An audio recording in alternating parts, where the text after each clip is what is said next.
দুজন দিকপাল মানুষ যখন কোনো একটা কাজে মন দেন, তখন সেই সৃষ্টিটা যে একটা মারাত্মক সৃষ্টি হবে এটা বলাই বাহুল্য।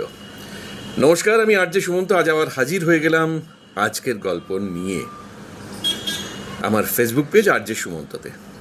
আজকে যে গল্পটা, সেই গল্পটা মানে কি বলবো, অসাধারণ গল্প।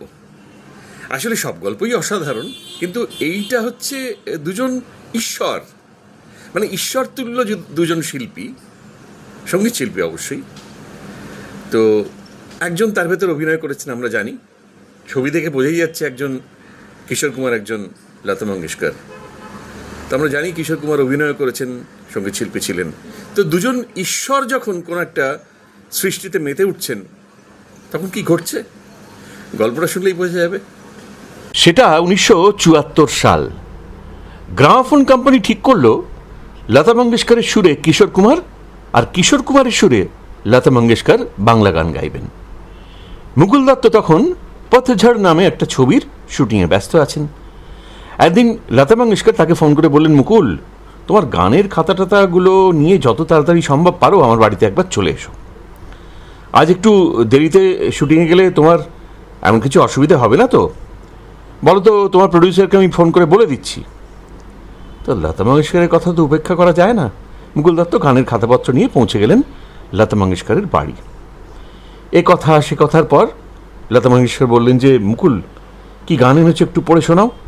মুকুল দত্ত একের পর এক গান পড়ে শোনাতে লাগলেন। এর মধ্যে দুটো গান লতা মঙ্গেশকর পছন্দ করলেন, তারে আমি চোখে দেখিনি এবং আমি নেই। তারপর মুকুল দত্তকে বললেন যে, মুকুল, তুমি আমাকে গান দুটো বাংলাতেই লিখে দাও, আমি কাউকে দিয়ে হিন্দিতে ওই অনুবাদ করিয়ে নেব। কারণ সুর করতে গেলে আমাকে গানের কথার ভেতর ঢুকতে হবে, মানে অনেক গভীরে ঢুকতে হবে। আর একটা কথা, আমার সুরে কিশোরদা যে এই দুটো গান গাইবেন এটা তুমি কাউকে এখনো বলবে না, এমনকি কিশোরদাকেও না।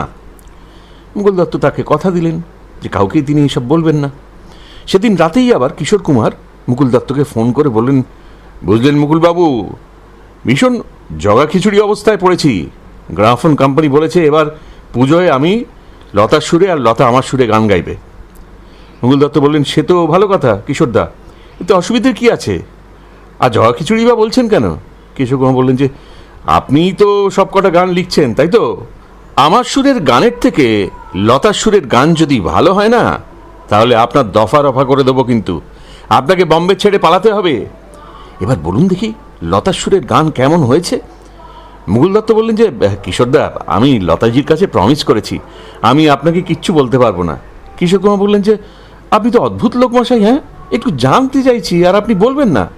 নির্ঘাত কোনো দুরভিসন্ধি আছে।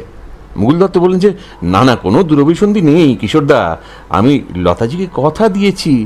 কিশোর কুমার বললেন যে, ও, তাহলে তো আমি বুঝেই গেলাম যে একটা খেলা হচ্ছে, আমাকে গোল খাওয়ানো হবেই। মুকুল দত্ত বললেন যে, কিশোরদা দেখুন, লতাজির সুরের গান যদি ভালো হয় তাহলে তো সেটা আপনিই গাইবেন, আর আপনার সুরে লতাজির গান যে দুর্দান্ত হবে সেটা তো বলার অপেক্ষা রাখে না, তাহলে অসুবিধাটা কোথায়? এইবার কিশোর কুমার বললেন যে, আপনি হলেন কায়স্থ, তার উপর দত্ত, খুব গুছিয়ে কথা বলতে পারেন মশাই।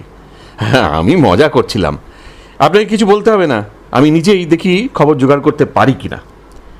এরপর রেকর্ডিংয়ের দিন ঠিক হলো। প্রথম দিন লতা মঙ্গেশকরের সুরে কিশোর কুমার গান রেকর্ড করলেন। প্রথমে তারে আমি চোখে দেখিনি রেকর্ড হলো, তারপর সকলকে বিরিয়ানি খাওয়ালেন কিশোর কুমার। এরপর রেকর্ড করলেন আমি নেই। তারপর হলো আরেক দফা খাওয়া দাওয়া। পরদিন কিশোর কুমারের সুরে লতা মঙ্গেশকর রেকর্ড করলেন প্রিয়তম কি লিখি তোমায় এবং ভালোবাসার আগুন জেলে। সুরকার লতা মঙ্গেশকর এবং সুরকার কিশোর কুমারের মধ্যে এই স্বাস্থ্যকর এবং দুর্দান্ত প্রতিযোগিতার ফলে আমরা, অর্থাৎ শ্রোতারা, পেয়ে গেলাম চারটে সুপারহিট বাংলা গান।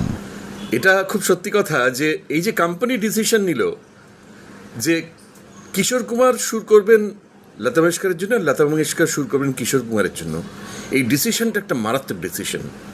আমি জানি না এখন এরকম ঘটনা আর ঘটবে কি না, কিন্তু দুজন ঈশ্বর, হ্যাঁ, সঙ্গীতের দুজন ঈশ্বর, তারা অনবদ্য গান সৃষ্টি করলেন এবং সেই জন্যে আমাদের বাংলা গান আরও সমৃদ্ধ হলো তাদের সৃষ্টির জন্যেই।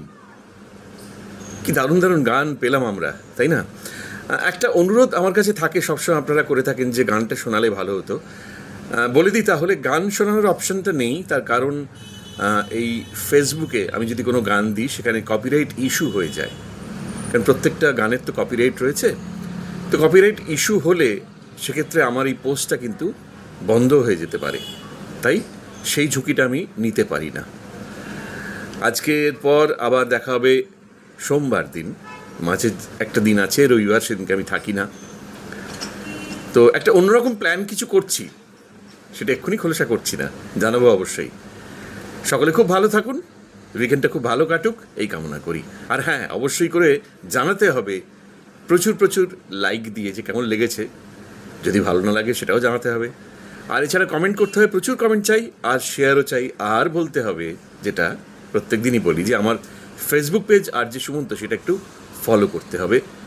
আপনিও করবেন, আবার সবাইকে বলবেন যে আমার পেজটা যেন তারা ফলো করেন। খুব ভালো থাকুন সবাই, নমস্কার।